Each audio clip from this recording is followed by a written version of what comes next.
Havia um cofre enterrado debaixo da antiga Igreja de Luz, e dentro dele estavam documentos que o Estado português não queria que ninguém lesse.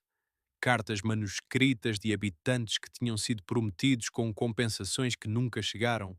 Registros de reuniões onde engenheiros e políticos calcularam em frio papel timbrado quanto valiam séculos de memória humana e chegaram a um número vergonhosamente baixo. Dizem que esse cofre existia de verdade, selado antes da aldeia ser inundada, para ser aberto décadas depois. Mas quando chegou a hora, será que certas pessoas preferiram que o mundo não soubesse o que estava lá dentro? O que é que o Estado português enterrou debaixo de 30 metros de água, além de pedras e ossos? E quem lucrou verdadeiramente com o maior afogamento cultural da história moderna de Portugal? Há uma geração inteira de portugueses que viu aquelas imagens em 2002 e ainda hoje não sabe a verdade completa. Viu o nível da água subir devagar, como num pesadelo em câmara lenta, viu as casas desaparecerem uma a uma, viu velhos a chorar nas margens, agarrados a fotografias amarelecidas, incapazes de levar consigo mais do que aquilo que cabia numa mala de cartão. E o que ouviram do governo foi sempre a mesma palavra: progresso. Uma palavra que, naquele caso, tinha o sabor amargo de tudo o que se perde para sempre e nunca volta. O que este vídeo vai revelar não é apenas o que ficou debaixo da água, é o que ficou escondido acima dela. Antes de falar do que foi inundado, é preciso falar do que existia. E para perceber o que existia, é preciso recuar muito, não décadas, não séculos, mas 20 mil anos. 20 mil anos de presença humana contínua no Vale do Guadiana, numa das zonas mais ricas em arte rupestre de toda a Península Ibérica. 20 mil anos de pessoas que ali nasceram, morreram, foram enterradas, construíram casas, criaram filhos, rezaram aos seus deuses, gravaram nas rochas as suas histórias.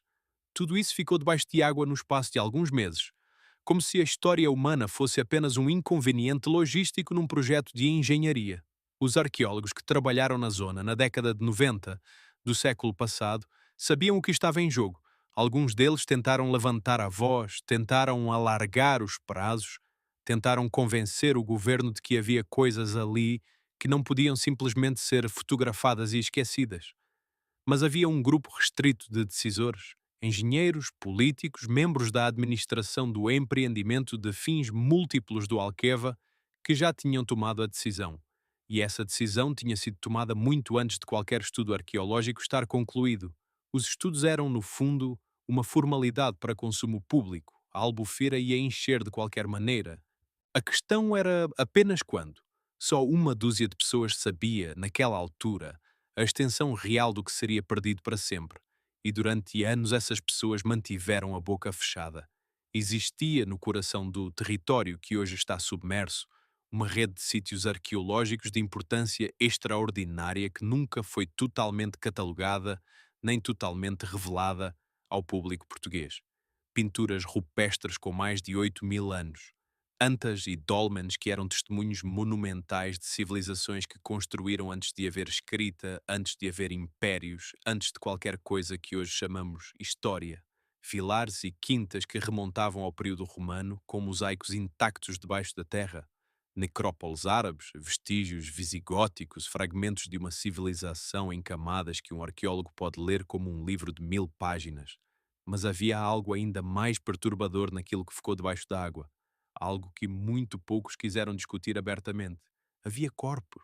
Não apenas ossos antigos em necrópoles catalogadas. Havia cemitérios de aldeias habitadas até ao último momento, com campas de pessoas que tinham morrido havia apenas 50, 30, 20 anos. Famílias que tinham pedido para poder transladar os seus mortos com dignidade receberam respostas burocráticas, prazos impossíveis e, em alguns casos, simplesmente o silêncio.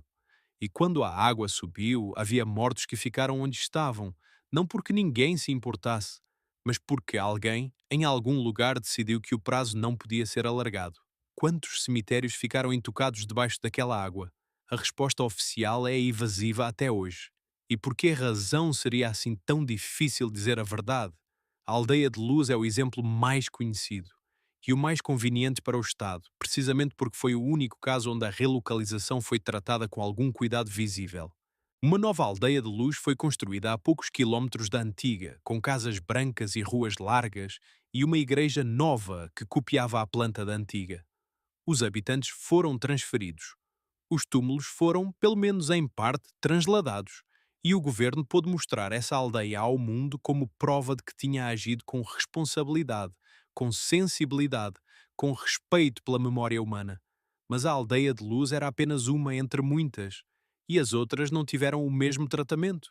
Aldeias mais pequenas, quintas isoladas, núcleos rurais que não tinham câmaras de televisão a apontar para eles, esses lugares simplesmente desapareceram, sem documentação completa, sem cerimónia, sem que alguém viesse depois perguntar o que tinha ficado para trás.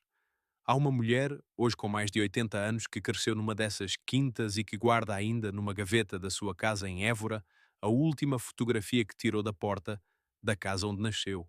Nessa fotografia, a porta está aberta como se a casa estivesse à espera de alguém. Ela conta, a quem queira ouvir, que quando a água subiu, ela sentiu qualquer coisa a partir-se dentro de si que nunca mais se colou. Não era apenas saudade. Era a sensação de que uma parte de quem ela era tinha ficado lá, debaixo da água, e que ninguém tinha achado que isso merecia ser salvo. Mas o que ela não sabia, e o que a maioria das pessoas que perderam as suas casas não sabia, era o que estava realmente em jogo e quem estava a ganhar com tudo aquilo.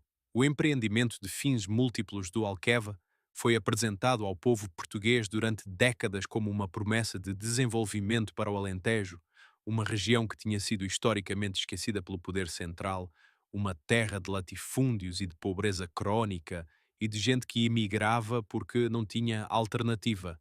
A barragem ia trazer água para irrigar os campos, ia trazer eletricidade, ia trazer turismo, ia transformar aquela terra seca e castigada pelo sol numa região próspera. Era a narrativa oficial, repetida em discursos, em jornais, em reportagens televisivas, onde os engenheiros sorriam em frente a maquetes gigantescas e apontavam para linhas azuis em mapas. O que raramente se discutia e o que os documentos internos do empreendimento revelam, para quem teve acesso a eles, é que os custos reais do projeto foram sistematicamente subestimados nas apresentações públicas, que os benefícios foram sistematicamente sobreestimados e que havia um pequeno grupo de empresas e de indivíduos com acesso privilegiado às decisões que saíam a ganhar de maneiras que não constavam de nenhum comunicado de imprensa. A barragem que ia salvar o Alentejo ia, ao mesmo tempo, enriquecer algumas pessoas de forma espetacular, e essas pessoas tinham todo o interesse em que o projeto avançasse o mais depressa possível, com o mínimo de atrasos causados por arqueólogos inconvenientes ou por aldeões recalcitrantes que não queriam sair das suas casas. O dinheiro que deveria ter sido destinado a uma arqueologia de emergência digna desse nome, a compensações justas para as famílias deslocadas, a uma documentação exaustiva de tudo o que ia ser perdido, esse dinheiro terá sido canalizado para outros lugares. É pelo menos o que os números sugerem a quem sabe lê-los. E quando os mergulhadores começaram a descer ao fundo da Albufeira anos depois, o que encontraram não foi apenas história submersa. Encontraram a evidência de uma decisão deliberada de não preservar o que podia ter sido preservado, onde foi parar o dinheiro que devia ter salvo o que ficou debaixo da água. E quem assinou as ordens para que as escavações arqueológicas fossem interrompidas antes de estarem concluídas? Para perceber a dimensão do que foi perdido, é preciso falar dos números, e os números, neste caso, são de uma frieza que gela o sangue. A área inundada pela albufeira do Alqueva corresponde a cerca de 250 km², a maior albufeira artificial de toda a Europa Ocidental. Dentro dessa área, segundo os levantamentos arqueológicos que chegaram a ser realizados antes da inundação, existiam mais de 2.000 sítios com interesse arqueológico documentado. 2.000 sítios. E esses eram apenas os que tinham sido identificados. Os arqueólogos que trabalharam na zona estimam que, com mais tempo e mais recursos, o número poderia ter sido 3 ou 4 vezes maior. Desses 150 sítios documentados, apenas uma fração foi escavada com o rigor científico necessário. O resto foi fotografado, catalogado em papel e depois deixado ficar, debaixo d'água para sempre. Pinturas rupestres que não podiam ser removidas porque estavam gravadas na própria rocha do vale. Estruturas megalíticas que tinham sobrevivido a 8.000 anos de intempéries, mas não sobreviveram a uma decisão política tomada em Lisboa. Vestígios de ocupação humana que os arqueólogos classificaram em relatórios internos que nunca chegaram ao grande público como sendo de importância excepcional a nível europeu. Havia um arqueólogo em particular que, durante os anos 90 do século passado, enviou carta após carta para o Ministério da Cultura, para a Câmara Municipal de Moura, para o próprio empreendimento de fins múltiplos do Alquiva, a alertar para o que estava prestes a ser perdido para sempre. As suas cartas eram respondidas com amabilidade burocrática, eram reconhecidas, eram arquivadas e não mudavam absolutamente nada. Porque havia um calendário e o calendário não ia ser alterado. E o calendário era determinado não por arqueólogos, nem por historiadores, nem por filósofos que se preocupavam com a memória coletiva de um povo. Era determinado por engenheiros e por financeiros e por políticos que tinham prometido uma data a Bruxelas e não iam voltar atrás. Esse arqueólogo ainda está vivo e há anos que não fala publicamente sobre o que sabe. Quando foi a última vez que alguém lhe perguntou, na televisão portuguesa, o que realmente aconteceu e por que razão ninguém insiste em ouvi-lo? Mas há uma dimensão desta história que vai muito além dos arqueólogos e dos políticos e dos documentos enterrados. Há uma dimensão humana que raramente é contada. A história das pessoas que viviam naquele vale e que foram deslocadas, não como refugiados de guerra, não como vítimas de um cataclismo natural, mas como consequência de uma decisão administrativa tomada por pessoas que nunca tinham posto os pés na terra que iam inundar. As famílias que viviam na área afetada receberam ao longo dos anos 80 e 90 do século passado uma sucessão de promessas, de adiamentos, de novas promessas, de novos adiamentos. Durante décadas, o projeto foi avançando e recuando, financiado e depois paralisado por falta de fundos, retomado e novamente suspenso. As pessoas que viviam naquela zona passaram a sua vida adulta a não saber se deviam investir nas suas casas, nas suas terras, nas suas vidas, porque a qualquer momento podia chegar o aviso definitivo e tudo aquilo que tinham construído ia ficar debaixo de 30 metros de água. Esse estado de suspensão permanente, essa incerteza que durou não meses, mas décadas, teve um custo humano que nunca foi contabilizado em nenhum relatório oficial. Houve negócios que não foram abertos porque não valia a pena. Houve casas que não foram reparadas porque ia ser tudo inundado de qualquer maneira. Houve jovens que foram embora mais cedo do que queriam porque não havia futuro naquele lugar que estava condenado.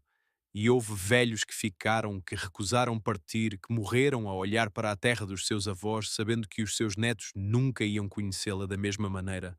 O Estado compensou estas pessoas? Sim, com valores que os próprios habitantes descreveram em testemunhos que foram discretamente arquivados como sendo uma fração do que as suas propriedades realmente valiam. Houve casos documentados de pessoas que receberam indemnizações calculadas com base em avaliações feitas por técnicos enviados pelo próprio empreendimento, ou seja, pela entidade que tinha todo o interesse em pagar o mínimo possível. Houve famílias que contestaram esses valores e que passaram anos em processos burocráticos kafkianos, enquanto o nível da água subia implacavelmente ao fundo do vale.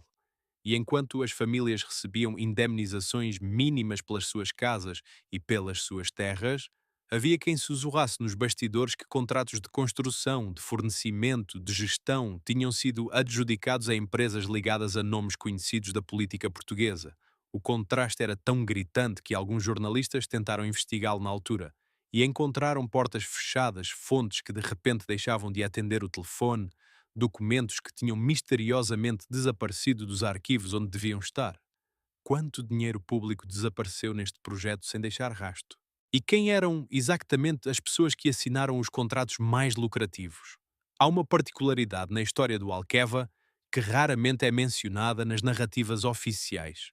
Uma particularidade que, quando se a conhece, muda completamente a forma como se olha para aquelas águas tranquilas e azuis que hoje os turistas fotografam com os seus telemóveis. A barragem do Alqueva não foi uma obra nova. Foi a conclusão de uma obra que tinha começado muito antes, na década de 60 do século passado, durante o Estado Novo, por ordem de um regime que não precisava de pedir autorização a ninguém para inundar um vale e deslocar as pessoas que lá viviam. A construção original foi iniciada em 1976. O projeto tinha sido idealizado pelo Estado Novo em 1957, mas as obras só arrancaram já na democracia. Apenas 2 anos depois, a Revolução de Abril pôs fim à ditadura e a obra foi suspensa. Durante décadas, a barragem ficou ali, incompleta, como um monumento inacabado a uma visão que não tinha chegado a tempo de se concretizar. E quando, já na democracia, o projeto foi retomado e finalmente concluído, havia uma ironia perturbadora naquilo que estava a acontecer. Uma democracia estava a completar o que uma ditadura tinha começado, usando métodos de compensação às populações que eram, em alguns aspectos, tão expeditos quanto os do regime anterior. Esta continuidade entre o Estado Novo e a democracia no que diz respeito ao Alcova é um tema que os historiadores preferem, em geral, tratar com luvas. É desconfortável demais. Implica questionar a narrativa de que tudo mudou depois de 1974, quando, pelo menos no que diz respeito ao relacionamento do Estado com as populações rurais do Alentejo, algumas coisas permaneceram estranhamente iguais. Mas havia um grupo de pessoas que sabia desta continuidade melhor do que ninguém. As famílias que tinham sido ameaçadas de expropriação pelo Estado Novo na década de 70 e que 30 anos depois foram efetivamente expropriadas pelo Estado Democrático. Essas famílias viveram as duas versões da mesma história, e o que elas dizem, quando alguém se dá ao trabalho de as ouvir, é que a sensação era estranhamente parecida nas duas ocasiões. A sensação de que a decisão já estava tomada muito antes de qualquer consulta, de que as suas vidas eram peças num tabuleiro de xadrez onde elas próprias não tinham voz. Quem foram as pessoas que, durante décadas, mantiveram este projeto vivo em segredo, garantindo que a barragem seria concluída independentemente de quem estivesse no governo? E o que é que essas pessoas receberam em troca? Os mergulhadores que descem hoje ao fundo da Albufeira do Alqueva descrevem uma experiência que é simultaneamente fascinante e perturbadora. Uma viagem a um mundo que parou no tempo, onde as estruturas das antigas casas ainda estão de pé no silêncio da água escura, onde as paredes de pedra resistem décadas de submersão com uma tenacidade que parece quase humana. Eles falam de ruas que ainda se conseguem percorrer debaixo de água, de soleiras de portas que ainda estão no lugar certo, de tanques de lavar roupa onde o musgo cresceu em espirais perfeitas, como se a natureza estivesse a decorar uma ruína. Mas eles falam também de outras coisas, coisas que não aparecem nos folhetos turísticos que promovem o mergulho no Alcova como uma experiência única. Falam de campas que ainda estão no lugar onde foram enterradas, com as suas lajes de pedra intactas, campas que deviam ter sido transladadas e não foram. Falam de objetos pessoais que ainda se encontram em alguns locais, como se as pessoas tivessem partido com demasiada pressa para levar tudo consigo. Falam de uma sensação que é difícil de articular, mas que todos os mergulhadores experientes que desceram àquelas profundidades mencionam, de estar num lugar onde algo foi interrompido de forma violenta, não pela água, mas pela decisão humana que trouxe a água. Um dos mergulhadores mais experientes que trabalhou naquela zona descreveu, numa conversa que não estava destinada a ser tornada pública, ter encontrado num dos locais submersos uma estrutura que não constava de nenhum mapa arqueológico, não estava em nenhum inventário, não tinha sido registada por ninguém. Uma estrutura que, pela sua tipologia, podia ser anterior a tudo o que tinha sido documentado naquela área. Quando tentou reportar a descoberta às autoridades competentes, a resposta que recebeu foi um silêncio que ele descreve como sendo mais eloquente do que qualquer recusa formal. O que é que está debaixo daquela água que ainda não foi encontrado? E quem tem interesse em que não seja? Há um homem que trabalhou durante mais de 12 anos como assistente de campo nas escavações arqueológicas da zona do Guadiana. Um homem cujo nome nunca apareceu em nenhum relatório oficial, em nenhuma conferência científica, em nenhuma página de jornal. Um homem que durante todo esse tempo viveu entre os sítios que ia catalogar e as aldeias que ia ver desaparecer e que guardou consigo durante décadas uma memória que o persegue como uma sombra. O seu nome é António Guerreiro e tem hoje mais de 70 anos e vive numa aldeia do Baixo Alentejo a poucos quilómetros da margem da Albufeira que destruiu o mundo que ele conhecia. Durante anos recusou falar, dizia que não valia a pena. Dizia que ninguém ia querer ouvir, mas há coisas que um homem guarda demasiado tempo e que acabam por encontrar a sua própria saída.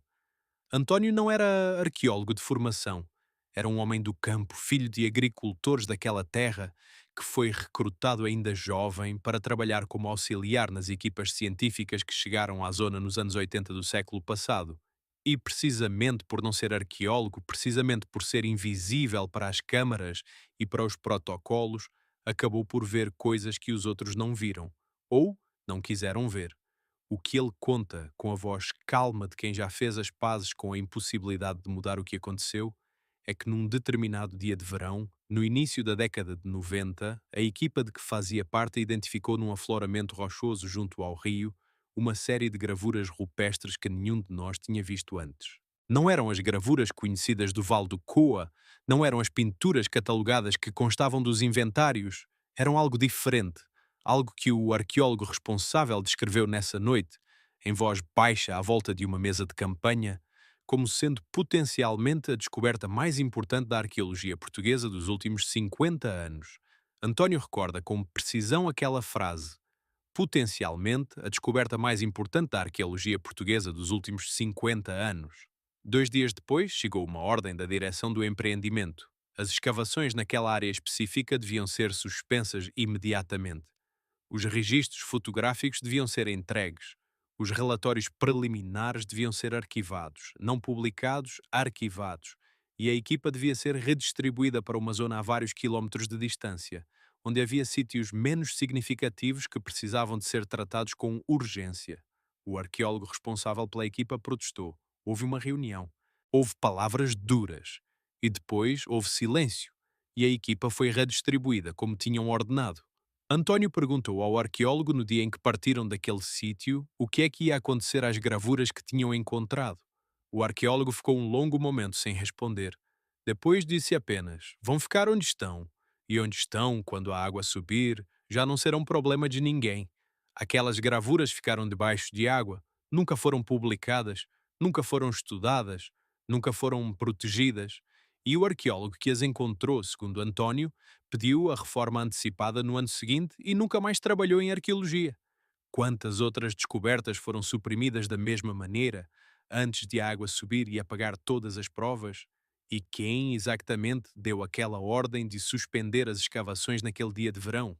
Há algo que os guias turísticos que vendem passeios de barco pela Albufeira do Alqueva não costumam mencionar. Algo que se soubesse estampado nos folhetos a cores que descrevem as estrelas noturnas sobre as águas tranquilas e os pôres do sol cor de laranja que se reflectem na maior reserva de água artificial da Europa Ocidental, talvez as pessoas fizessem perguntas diferentes enquanto deslizavam sobre aquelas águas de um azul quase perfeito. Há um registro encontrado num arquivo municipal que durante anos permaneceu completamente inacessível ao público por razões que nunca foram claramente explicadas, que lista os nomes das pessoas que se opuseram formalmente ao processo de expropriação, que contestaram os valores, que pediram revisões, que recorreram para instâncias superiores. Esse registro existe. E ao lado de cada nome há uma nota manuscrita, aparentemente redigida por um funcionário do empreendimento que descreve o estado de cada processo. A maioria das notas diz apenas resolvido, mas há algumas, não muitas, mas suficientes para que não seja possível ignorá-las, onde a nota diz algo diferente, onde a nota diz apenas pendente ou em suspenso, ou numa formulação particularmente enigmática que aparece 3 vezes no documento, aguarda decisão superior. O que significa aguarda decisão superior num processo de expropriação para um agricultor do Alentejo que está a contestar o valor da sua terra? Significa que há alguém mais acima que vai decidir o que aquela terra vale? Significa que há uma hierarquia de decisão que ultrapassa os técnicos e os burocratas locais e que chega a um lugar onde os nomes já não são escritos em nenhum arquivo? Ou significa simplesmente que o processo ficou suspenso para sempre, que a água subiu enquanto o papel aguardava carimbos que nunca chegaram, e que o agricultor ficou sem terra e sem indemnização e sem que ninguém alguma vez lhe explicasse porquê? Para compreender o que realmente aconteceu naquele vale, é preciso perceber que o Alqueva não foi apenas uma obra de engenharia, foi uma operação política de uma escala que Portugal raramente tinha visto. Uma operação que envolveu décadas de negociações secretas, de promessas feitas em corredores que nunca chegaram a salas públicas, de alianças entre o poder político, o poder económico e o poder técnico que funcionaram de maneira completamente opaca para as pessoas cujas vidas estavam a ser transformadas de forma irreversível. Há empresas que construíram os seus impérios nos anos que se seguiram ao enchimento da Albufeira. Empresas de turismo, de agricultura, de regadio, de exploração de recursos hídricos, que, segundo vozes que nunca foram silenciadas por completo, terão tido acesso a informações e a condições que não estavam disponíveis para todos da mesma maneira. Há terrenos que foram adquiridos por valores irrisórios antes do enchimento e que se tornaram propriedades de valor extraordinário depois de a água subir e de a Albufeira se transformar num destino turístico de primeiro plano. Há uma geografia do lucro que se sobrepõe de forma quase perfeitamente inversa à geografia da perda que as famílias deslocadas viveram na pele. Os documentos que descrevem estas transações existem. Estão espalhados por arquivos municipais, por registros prediais, por processos judiciais que arrastaram durante anos e que foram resolvidos em silêncio. A questão não é se os documentos existem. A questão é quem tem poder e interesse para os juntar e contar a história que eles contam. Existe algures em Portugal uma pessoa que tenha já juntado todos estes documentos?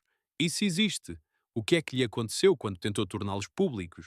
Havia, na margem esquerda do Guadiana, a uma distância que hoje se mediria em profundidade, antes de se medir em quilómetros, uma pedra. Não era uma pedra qualquer, era uma pedra com uma forma particular, uma forma que os habitantes da aldeia de Monte da Velha descreviam como sendo a forma de uma mulher inclinada, e que havia muito tempo fazia parte do vocabulário místico daquela terra. Os mais velhos chamavam-lhe a Pedra da Aguardante. Diziam que quem passasse por ela antes de uma viagem longa e lhe pedisse proteção regressaria sempre à casa sã e salvo. Era uma superstição, naturalmente, daquelas superstições antigas e obstinadas que sobrevivem a séculos de religião oficial, precisamente porque respondem a uma necessidade humana que a religião oficial, com toda a sua arquitetura e os seus sacramentos, nem sempre consegue preencher. Quando chegou a notícia de que o vale ia ser inundado, houve um homem, um pastor que havia passado a vida inteira naquelas terras, que conhecia cada pedra e cada arvoredo do vale como quem conhece os dedos da própria mão, que se recusou a partir enquanto a pedra da água ardente não fosse transladada para um lugar seguro. Não pedia uma coisa impossível. A pedra não era de um tamanho que tornasse a sua remoção impraticável. Era, segundo as descrições que sobreviveram, uma pedra que um homem conseguia abraçar com os dois braços. Podia ter sido movida numa tarde. O homem escreveu ao presidente da junta de freguesia, escreveu à Câmara Municipal, escreveu numa carta que um familiar guardou até hoje ao próprio Ministério do Ambiente. Explicava o que a pedra significava. Explicava que não estava a pedir dinheiro nem a opor-se ao progresso. Estava apenas a pedir que uma pedra fosse movida antes de a água a cobrir. A resposta que recebeu em papel timbrado oficial informava que os movimentos de pedras e outros elementos do espólio material da zona afetada estavam a ser coordenados pelas equipas técnicas competentes e que o seu pedido seria tido em consideração. A pedra ficou onde estava, e quando a água subiu, o pastor, que tinha finalmente aceitado partir depois de anos de resistência, fez algo que as pessoas que o conheciam ainda descrevem como sendo o gesto mais perturbador que alguma vez viram. Na manhã em que a água chegou à cota onde a pedra estava, ele foi até à margem, ficou ali de pé a olhar para o rio que avançava e depois virou as costas e foi-se embora sem dizer uma palavra. Não chorou, não protestou. Simplesmente foi-se embora como alguém que percebeu que há perdas para as quais não existe a linguagem adequada. Este pormenor, uma pedra, um pastor, uma carta sem resposta adequada, é em certa medida mais revelador do que todos os documentos e todos os números e todos os escândalos financeiros. É revelador porque mostra que o que foi destruído no Alqueva não foi apenas arqueologia catalogável, nem propriedade avaliável, nem património quantificável. O que foi destruído foi uma relação entre pessoas e lugar que tinha dezenas de gerações de profundidade. Uma relação que não cabe em nenhum relatório de impacto ambiental e que não pode ser compensada com nenhuma indemnização, por mais justa que seja. Como é possível quantificar o valor de uma pedra para a qual um homem olhou durante toda a sua vida? E como é possível que um Estado que se diz civilizado não tenha encontrado uma tarde para a mover? Há um fato que raramente é mencionado quando se fala do Alqueva e que, quando é mencionado, costuma ser tratado como uma nota de rodapé sem grande importância, quando na realidade é talvez a chave para perceber toda a narrativa que foi construída à volta deste projeto ao longo de décadas. O Alqueva não foi aprovado uma vez. Foi aprovado duas vezes, e entre a primeira aprovação e a segunda passou uma revolução, uma mudança de regime e uma transformação completa do sistema político português. E em nenhuma das duas aprovações as populações diretamente afetadas foram formalmente consultadas de uma maneira que correspondesse a qualquer definição rigorosa do que se entende por participação pública. Na primeira vez, isso era expectável, estava-se no Estado Novo, e o Estado Novo não consultava ninguém sobre nada. E se o fazia, era apenas para que o resultado da consulta confirmasse o que já tinha sido decidido. Mas na segunda vez, na democracia, depois de 1974, depois de uma revolução que tinha prometido devolver o poder ao povo, o processo foi surpreendentemente parecido. As audiências públicas que foram realizadas foram organizadas de maneira que as tornou praticamente inacessíveis para as populações mais afetadas, que eram populações rurais, com níveis de escolaridade baixos, sem recursos para contratar advogados ou consultores técnicos capazes de ler e de contestar os documentos técnicos do empreendimento. Há um relatório elaborado por uma organização não governamental de ambiente nos primeiros anos do século XXI que documenta em detalhe as insuficiências do processo de consulta pública que precedeu o enchimento da Albufeira. Esse relatório foi entregue a várias entidades governamentais. Foi referenciado em alguns artigos académicos e depois desapareceu da circulação pública. Não foi proibido, não foi censurado formalmente, simplesmente deixou de estar disponível nos lugares onde devia estar, simplesmente deixou de ser citado, simplesmente foi esquecido, ou assim dizem os que tentaram citá-lo, com a eficiência silenciosa com que certas coisas desaparecem em Portugal quando convém a certas pessoas que desapareçam. Quem tomou a decisão de que aquele relatório devia permanecer inacessível e o que é que ele continha, exatamente, que tornava o seu desaparecimento tão conveniente para tanta gente? Há uma última dimensão desta história que é preciso nomear com clareza, porque sem ela tudo o resto, os documentos, os escândalos, as pedras submersas, os cemitérios esquecidos, fica sem o seu verdadeiro contexto. E essa dimensão é a dimensão do silêncio, não o silêncio da água, que é apenas físico e não tem intenção, o silêncio das pessoas que sabiam e que não falaram, o silêncio dos jornalistas que foram à porta certa e a encontraram fechada e não voltaram, o silêncio dos políticos que fizeram discursos sobre progresso e desenvolvimento enquanto assinavam documentos que sabiam ser injustos, o silêncio dos académicos que escreveram os seus artigos com o cuidado suficiente para não incomodar ninguém que importasse. Há, dispersos pelo Alentejo e por outras zonas do país, homens e mulheres que participaram, de uma maneira ou de outra, nas decisões que levaram ao enchimento da Albufeira, que assinaram relatórios, que presidiram a reuniões, que avaliaram propriedades, que geriram contratos e que vivem hoje com o peso de saberem que fizeram parte de uma coisa que não foi inteiramente honesta. Alguns deles falam sobre isso em privado, em conversas à mesa de amigos de confiança, depois de um copo de vinho da região que a barragem ajudou a regar. Falam com aquela mistura de justificação e de culpa que é o tom característico de quem sabe que fez algo errado, mas acredita que não podia ter feito diferente. Dizem que era o que havia. Dizem que todos faziam igual. Dizem que sem a barragem o Alentejo teria ficado ainda mais pobre e mais deserto do que estava. Mas o que não dizem, o que nenhum deles diz, nem em público nem em privado, é que as pessoas cujas vidas foram deslocadas, cujos mortos foram deixados debaixo da água, cujas memórias foram afogadas para sempre, mereciam pelo menos a verdade. Mereciam que alguém lhes tivesse olhado nos olhos e dito: sabemos o que estamos a fazer e sabemos o que custa e pedimos desculpa. Mereciam que o Estado que as expropriou as tivesse tratado não como obstáculos a um projeto de engenharia, mas como pessoas com direitos e com histórias e com raízes que não eram menos reais por não estarem catalogadas em nenhum arquivo. Essa conversa nunca aconteceu, nem em 2002, quando a água subiu, nem nos anos que se seguiram, quando os turistas começaram a chegar e os investidores começaram a lucrar e o projeto começou a ser apresentado como um sucesso. Nem até hoje, quando os mergulhadores ainda descem ao fundo e encontram as casas de pé e as campas intocadas e os objetos esquecidos, o silêncio que cobre aquelas águas azuis não é o silêncio da natureza, é o silêncio de uma dívida que ainda não foi paga. E tu, que estás a ver este vídeo, és a geração que pode ainda exigir que ela seja.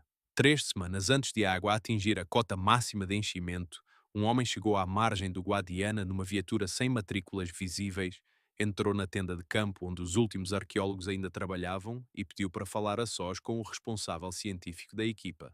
As pessoas que estavam do lado de fora da tenda ouviram vozes elevadas durante cerca de 40 minutos. Depois houve silêncio. E quando o responsável científico saiu, tinha o rosto cinzento como quem acabou de receber uma notícia que não era possível contestar nem ignorar. Nessa mesma tarde, as escavações naquela área foram interrompidas. Os materiais foram embalados e o responsável científico informou a equipa que o trabalho naquele local estava concluído. Não porque estivesse realmente concluído, mas porque estava encerrado. Quem era aquele homem? De onde vinha?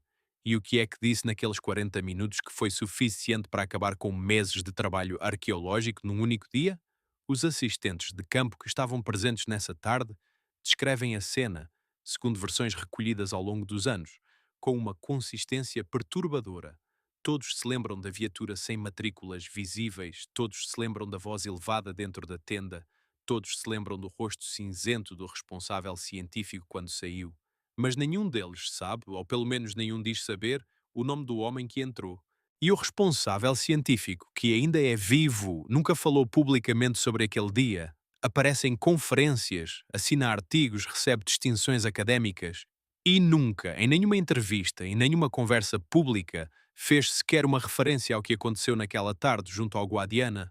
O que é ainda mais perturbador é que este não foi um incidente isolado. Existem, nos relatos de diferentes pessoas que trabalharam em diferentes locais e em diferentes momentos do processo que precedeu o enchimento do Alqueva, pelo menos 4 ou 5 descrições de cenas semelhantes. Uma visita inesperada, uma conversa fechada, uma decisão abrupta de suspender ou encerrar trabalhos que estavam em curso, como se houvesse uma entidade invisível que percorria os locais de trabalho arqueológico e desligava o que precisava de ser desligado antes de a água chegar. Uma entidade que não deixava documentos escritos, não assinava ordens, não aparecia em actas de reuniões, chegava, falava e partia, e o que encontrava ficava igual ao que encontrara. As escavações suspensas, os registros arquivados, as descobertas enterradas. Se houve um visitante sistemático que percorreu os locais arqueológicos da zona do Alqueva nos anos que antecederam o enchimento, com o propósito deliberado de acelerar o encerramento dos trabalhos, quem o mandou?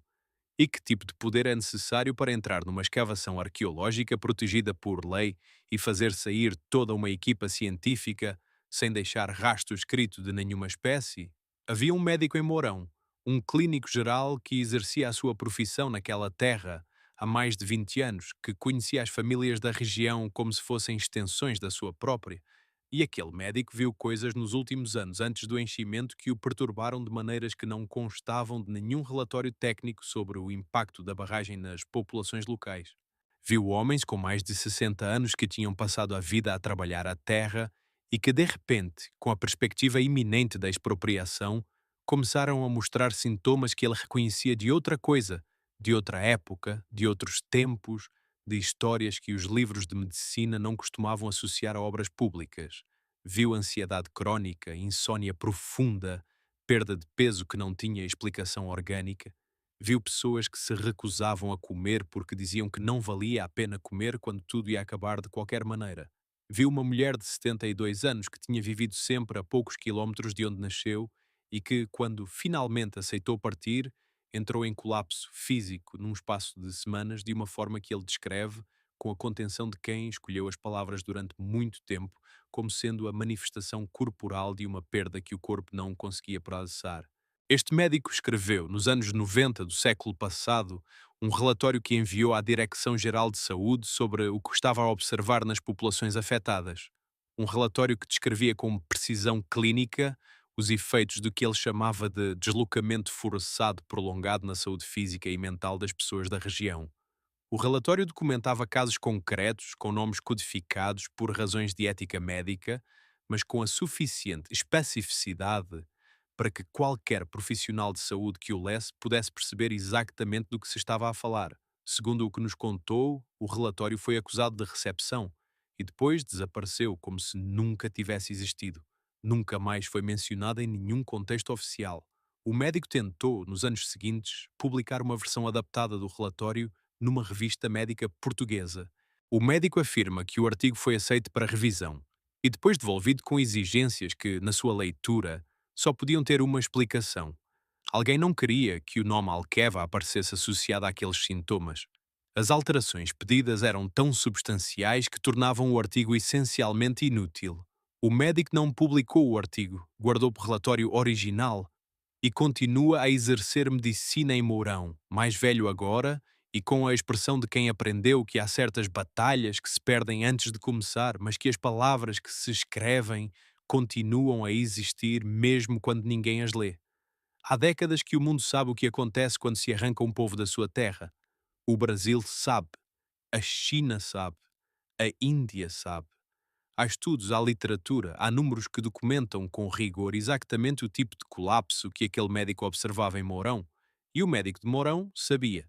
Só Portugal parecia não querer saber, porque em Portugal a relação entre o enchimento do Alqueva e a saúde das populações afetadas nunca foi estudada de forma sistemática, nunca foi financiada, nunca foi publicada. Há uma vasta literatura científica internacional sobre o tema e um vazio quase absoluto sobre o caso português mais significativo. Porquê? E quem tomou a decisão de não financiar esses estudos? Ela viveu durante 23 anos com a certeza de que um dia ia contar a sua história em público e durante 23 anos as circunstâncias nunca foram as certas, ou a coragem nunca chegou na altura certa, ou havia sempre alguém que a aconselhava a esperar mais um pouco, que o momento certo ainda não tinha chegado. O seu nome é Maria do Carmo Rodrigues, tem hoje mais de 60 anos e durante a primeira metade da sua vida adulta trabalhou como secretária administrativa no núcleo de apoio às populações deslocadas que o empreendimento mantinha em funcionamento numa das sedes regionais.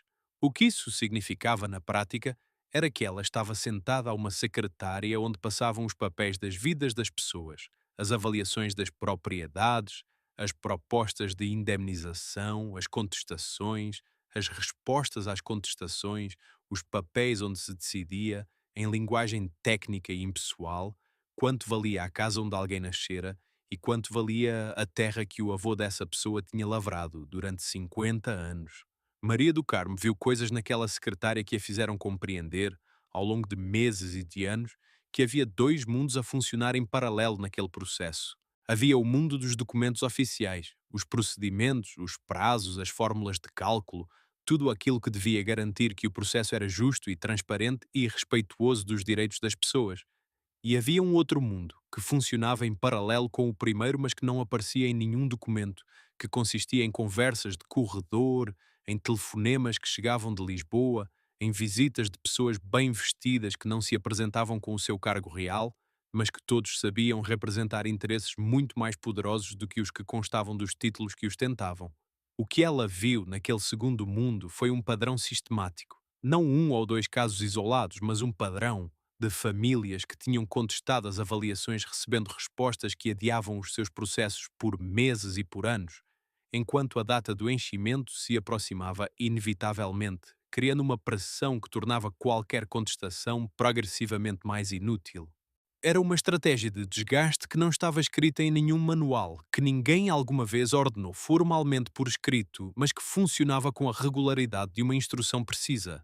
As pessoas que contestavam não eram punidas, eram simplesmente ignoradas durante tempo suficiente para que a alternativa de aceitar o que lhes era oferecido se tornasse menos má do que continuar a esperar. Maria do Carmo guarda, numa pasta que conservou em casa desde que saiu daquele emprego, cópias de documentos que nunca deviam ter saído do escritório. Não os roubou. Diz que não seria capaz de roubar nada. Fez cópias de coisas que achava que alguém devia um dia precisar de ver e guardou-as com o cuidado silencioso de quem está a construir uma prova para um julgamento que ainda não aconteceu. Quando lhe perguntam se algum dia vai usar esses documentos, responde com uma frase que ficou na memória de quem a ouviu. Digo quando achar que já não há nada a perder e tudo a ganhar. E esse dia ainda não chegou, ou pelo menos ainda não tinha chegado até ao momento em que esta história foi recolhida. Mas as cópias existem, e Maria do Carmo Rodrigues também. E há uma pasta numa casa do Alentejo que contém, segundo quem lhe conhece a existência, a versão mais completa que alguma vez foi documentada do que realmente aconteceu por dentro do processo que afogou o Vale do Guadiana. O que precisaria de acontecer para que essa pasta fosse aberta e quem em Portugal teria o poder e a vontade de fazer com que o que está lá dentro chegasse ao conhecimento de todos os portugueses que têm o direito de saber? Há uma pasta, como já sabemos, guardada numa casa do Alentejo e há também um contrato. Não o tipo de contrato que aparece nos manuais de direito administrativo, não o tipo de contrato que qualquer cidadão pode consultar num arquivo público ou pedir ao abrigo da legislação de acesso à informação.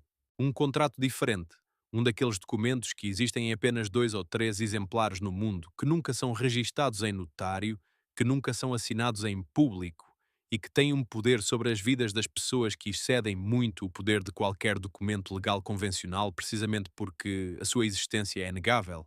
Se houvesse um exemplar desse contrato a circular, se alguém, num momento de descuido ou de consciência, o tivesse deixado sair dos lugares onde documentos assim são guardados, esse exemplar mudaria para sempre a narrativa oficial que foi construída durante décadas à volta do Alqueva. Porque esse contrato não dizia apenas quem ia construir o quê e por quanto dinheiro, dizia também o que não ia ser feito, o que não ia ser dito, o que não ia ser preservado, e dizia quem tinha concordado com tudo isso e o que recebeu em troca. Os técnicos que trabalharam diretamente na gestão administrativa do empreendimento falam, quando falam, de uma divisão que nunca foi tornada pública entre aquilo a que chamavam, em linguagem interna, o processo visível e o processo real. O processo visível era tudo o que aparecia nos relatórios, nas conferências de imprensa, nos documentos entregues às entidades de supervisão, um processo impecável em termos formais, com os prazos cumpridos, com as rúbricas preenchidas, com a linguagem técnica que transmitia a mensagem de que tudo estava a ser feito com o rigor e a responsabilidade que uma obra desta dimensão exigia. O processo real era outra coisa. Era o conjunto de decisões que aconteciam a montante de tudo o que aparecia nesses documentos em reuniões que não tinham acta ou cujas actas eram imediatamente classificadas, com interlocutores que não eram identificados pelos seus cargos reais, mas por funções mais vagas, mais elusivas, mais difíceis de rastrear num organograma qualquer. Havia, nesse processo real, uma cláusula que vários técnicos descrevem de maneiras ligeiramente diferentes, mas com um núcleo comum: a cláusula que definia os limites do que a arqueologia de emergência podia descobrir. Não em termos científicos, em termos políticos. Havia um entendimento, não escrito em papel timbrado, mas absolutamente vinculativo para quem tinha responsabilidades no processo, de que certas descobertas não deviam ser tornadas públicas antes de a Albufeira estar cheia. Porque certas descobertas poderiam ter dado argumentos suficientemente poderosos para atrasar ou mesmo inviabilizar o projeto, e o projeto não podia ser adiado, porque havia compromissos, porque havia dinheiro já gasto, porque havia pessoas que tinham apostado carreiras inteiras naquele resultado e que não podiam permitir que um conjunto de gravuras numa rocha ou de ossos num cemitério viesse destruir décadas de trabalho e de investimento. Quem redigiu essa cláusula não escrita? E quem assinou com a sua carreira e o seu silêncio o contrato que a tornava operacional? Existe um objeto que nenhuma equipa de mergulhadores voltou a encontrar desde que o avistou pela última vez, numa descida realizada nos primeiros anos depois do enchimento da Albufeira, e esse objeto, se algum dia voltasse a ser localizado e recuperado, seria capaz de reabrir sozinho toda a discussão sobre o que realmente aconteceu no Vale do Guadiana antes de a água subir. Trata-se de uma caixa de metal pequena com fechadura que foi avistada por um mergulhador numa das zonas onde ficava o cemitério de uma das aldeias submersas, pousada sobre o que parecia ser uma laje sepulcral, como se alguém a tivesse depositado ali deliberadamente antes de a água chegar. O mergulhador que a avistou não a recuperou nessa descida. As condições de visibilidade naquela zona eram difíceis e o protocolo de trabalho requeria que qualquer objeto fosse registado fotograficamente antes de ser movido. Registou-a, voltou à superfície, comunicou a descoberta, e quando voltou, numa descida posterior para proceder à recuperação, a caixa não estava no lugar onde a tinha visto. Não havia explicação lógica para o desaparecimento. A zona não era frequentada por outros mergulhadores de forma regular, as correntes naquela área da Albufeira não eram suficientemente fortes para mover um objeto metálico de uma laje para um lugar desconhecido, e a profundidade em questão tornava improvável qualquer perturbação acidental. A fotografia que o mergulhador tirou nessa primeira descida existe. está guardada num arquivo pessoal, tem o enquadramento suficiente para identificar a laje e a caixa, e levanta questões que ninguém até hoje conseguiu responder de forma satisfatória. O que estava dentro daquela caixa? Quem a colocou ali? E quem eventualmente a retirou? Há quem diga que a história da caixa é uma lenda, o tipo de história que cresce e se adorna à volta de um lugar com a carga simbólica que o Alqueva foi adquirindo ao longo dos anos. Mas o mergulhador que a avistou ainda está vivo. A fotografia ainda existe. E a pergunta sobre o que ficou debaixo daquela água que não deveria ter ficado, não apenas por acidente, mas por decisão deliberada de pessoas com poder suficiente para tomar esse tipo de decisão, essa pergunta não é uma lenda. É uma pergunta que este país ainda não teve coragem de se fazer a sério. Que tipo de pessoa coloca uma caixa fechada sobre uma campa debaixo de água? E que tipo de pessoa volta depois para a retirar? Há um nome que aparece, de forma discreta mas consistente, em diferentes versões desta história, em conversas com técnicos que participaram no processo, em referências cruzadas entre documentos que nunca foram pensados para serem lidos em conjunto, em memórias de pessoas que trabalharam em períodos e em locais diferentes, mas que convergem sem se terem combinado para o mesmo nome. Não é o nome de um político de primeiro plano, não é o nome de um empresário famoso, não é o nome de ninguém que apareça nas fotografias oficiais das cerimónias de inauguração ou nos discursos que foram transmitidos em direto quando a água chegou à cota máxima. É o nome de alguém que nunca quis aparecer e que precisamente por isso foi capaz de fazer o que fez durante tanto tempo, sem que ninguém juntasse os pontos de forma suficientemente clara para poder dizer: foi este.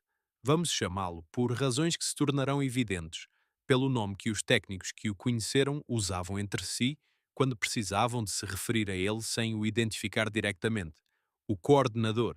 O coordenador não tinha um cargo oficial que justificasse a sua presença nas reuniões onde aparecia.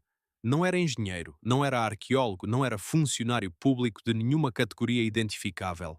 Era, segundo as descrições que sobreviveram, um homem de meia idade com uma capacidade invulgar para estar nos lugares certos, na hora certa, para saber antes de qualquer outra pessoa o que ia ser decidido e para garantir que o que devia ficar por fazer ficava por fazer com uma eficiência que sugeria planejamento cuidadoso em vez de simples descuido burocrático.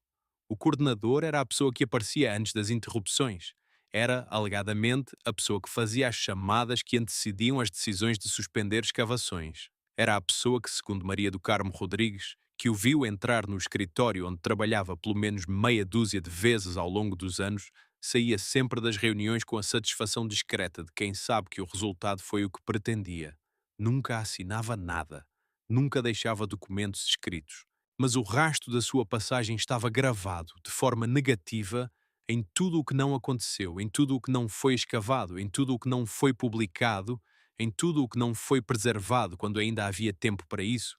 Depois do enchimento, o coordenador desapareceu da circulação da mesma maneira silenciosa como tinha operado durante todos aqueles anos. Não foi investigado, não foi nomeado em nenhum relatório oficial, não foi nunca identificado publicamente como tendo qualquer responsabilidade em qualquer aspecto do processo. Alguns dos técnicos que com ele tiveram contacto dizem que souberam, por vias indiretas, que continuou a sua vida com uma tranquilidade que, para quem sabe o que ele fez, é mais perturbadora do que qualquer punição poderia ser. Outros dizem simplesmente não saber o que lhe aconteceu, e essa ignorância genuína é talvez o maior tributo à eficácia com que o coordenador conduziu a sua vida invisível. O que é que o coordenador recebeu? Em dinheiro, em influência, em proteção, pelos anos que dedicou a garantir que certas coisas não chegassem à luz? E há alguém, algures, em Portugal, que saiba o seu verdadeiro nome? Há pessoas que perderam o Alqueva da mesma maneira que se perde um membro. Não metaforicamente, mas com aquela sensação física de ausência que os médicos chamam de dor fantasma, a dor de qualquer coisa que já não está, mas que o sistema nervoso continua a registar como presente porque nunca recebeu a mensagem de que a perda era permanente. Há mulheres que hoje em dia, quando fecham os olhos e precisam de se acalmar, visualizam uma cozinha que já não existe debaixo de 20 metros de água. Há homens que fazem o percurso de automóvel até à margem da Albufeira da mesma maneira que iam antes para a aldeia e que param no lugar onde havia uma estrada e onde há agora apenas água e que ficam ali de pé durante um momento antes de regressar, Não em romagem sentimental, mas porque o corpo tem uma memória que a razão não consegue substituir. Estas pessoas vivem hoje numa espécie de exílio interior que nunca foi reconhecido oficialmente como tal, porque eram exilados do seu próprio país, deslocados sem atravessarem nenhuma fronteira, refugiados de uma catástrofe que não foi um desastre natural, mas uma decisão política, e que, portanto, nunca tiveram acesso aos mecanismos de reconhecimento e de apoio que as sociedades modernas desenvolveram para lidar com o trauma do deslocamento. O Estado português não tem, que se saiba, nenhum programa de acompanhamento específico para as pessoas que foram deslocadas pelo Alqueva. Não há, que se saiba, nenhum arquivo oral sistemático das suas memórias. Não há, que se saiba, nenhum museu. O Museu da Nova Aldeia de Luz é parcial, é limitado, é a versão que o Estado quer contar de si próprio, que documenta a totalidade do que foi perdido e do que as pessoas que o perderam viveram. O que há, em vez disso, é silêncio, e dentro do silêncio, aquelas memórias individuais que sobrevivem enquanto sobrevivem as pessoas que as guardam e que desaparecem com elas quando partem, sem que ninguém as tenha achado suficientemente importantes para preservar. Há histórias que estão a desaparecer agora mesmo, enquanto vês este vídeo. Histórias de pessoas de 80 e tal anos que sabem coisas sobre aquele vale que não estão escritas em nenhum lugar e que, quando elas partirem, vão partir com elas para sempre. Será que é demasiado tarde para salvar o que ainda pode ser salvo? E quem em Portugal está disposto a ir bater à porta dessas pessoas antes que seja? Há uma pergunta que este vídeo foi deixando em suspenso desde o início, não por esquecimento, mas porque é a pergunta que só faz sentido fazer quando todas as outras tiverem sido feitas. É a pergunta sobre o futuro, não o futuro da Albufeira, que é próspero e azul e cheio de turistas que fotografam as estrelas e bebem o vinho que a água que a destruiu ajudou a produzir. O futuro da memória, o futuro da verdade, o futuro da possibilidade de que uma sociedade olhe para o que fez e diga, com a coragem que isso exige: fizemos mal, e aqui está a prova, e as pessoas que foram prejudicadas merecem mais do que o silêncio que lhes demos até agora. Há países que fizeram isso. Há países que, décadas depois de terem cometido injustiças contra as suas próprias populações, deslocamentos forçados, destruições de património, expropriações injustas, encontraram a coragem institucional para olhar para esse passado com honestidade, para criar comissões de verdade, para pagar dívidas que não eram apenas financeiras, para reconhecer publicamente que houve pessoas que foram tratadas de forma indigna por um Estado que devia tê-las protegido. Portugal ainda não fez isso em relação ao Alqueva, e enquanto não o fizer, há uma ferida que continuará aberta, não visível, não sangrenta, mas presente, debaixo daquelas águas azuis que toda a gente fotografa e ninguém lê. Os documentos que Maria do Carmo Rodrigues guarda numa pasta existem. O relatório do médico de Mourão existe. As fotografias do mergulhador existem. As cartas do pastor que pediu que a sua pedra fosse movida existem. As memórias de António Guerreiro existem. As versões censuradas dos relatórios arqueológicos existem, pelo menos em parte, dispersas por arquivos que ainda não foram sistematicamente consultados em conjunto. Existe, em suma, matéria suficiente para uma investigação jornalística de fôlego, para uma comissão parlamentar de inquérito, para um processo judicial que clarificasse responsabilidades, não para punir o passado, que é uma impossibilidade, mas para reconhecer a verdade, que é uma obrigação. A questão não é se essa verdade existe, é se Portugal tem a vontade de a ouvir. 20 anos depois do enchimento, 20 anos de turistas, de artigos sobre o paraíso do Alentejo, de prémios internacionais para o Dark Sky Tourism e para os vinhos da região, de imagens de pôres do sol dourados sobre a maior albufeira da Europa Ocidental, o saldo real do Alqueva ainda não foi feito. O saldo financeiro foi feito muitas vezes, com os números que convém a quem os faz.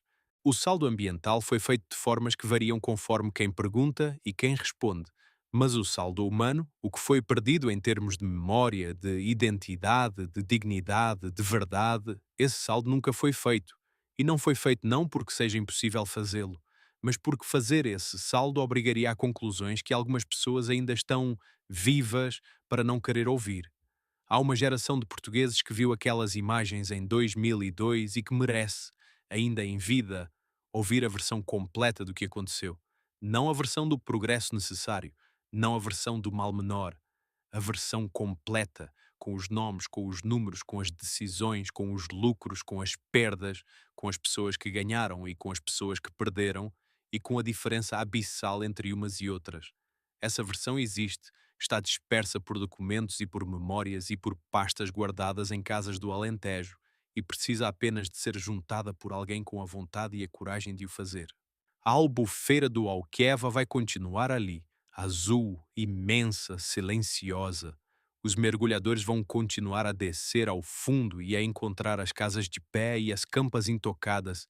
E lá embaixo, no silêncio de 20 metros de água, 20.000 anos de história humana continuam a existir, não apagados, não destruídos, mas submergidos, à espera de que alguém decida que valem a pena ser trazidos à superfície. A pergunta que fica, a pergunta com que este vídeo termina, não porque seja a última, mas porque é a que importa, é simples. O que é que Portugal está à espera para contar a poça verdade inteira sobre o que afogou em 2002? Chegamos ao fim desta viagem pelas águas do Alqueva, mas a conversa está apenas a começar. O que é que acham do que aconteceu? Portugal fez o que tinha de fazer pelo desenvolvimento do Alentejo ou sacrificou de forma irreversível e injusta um património a um povo que mereciam mais respeito? As famílias que foram deslocadas foram vítimas de um sistema que não lhes deu alternativa ou há responsabilidades individuais que ainda não foram assumidas e que nunca o serão?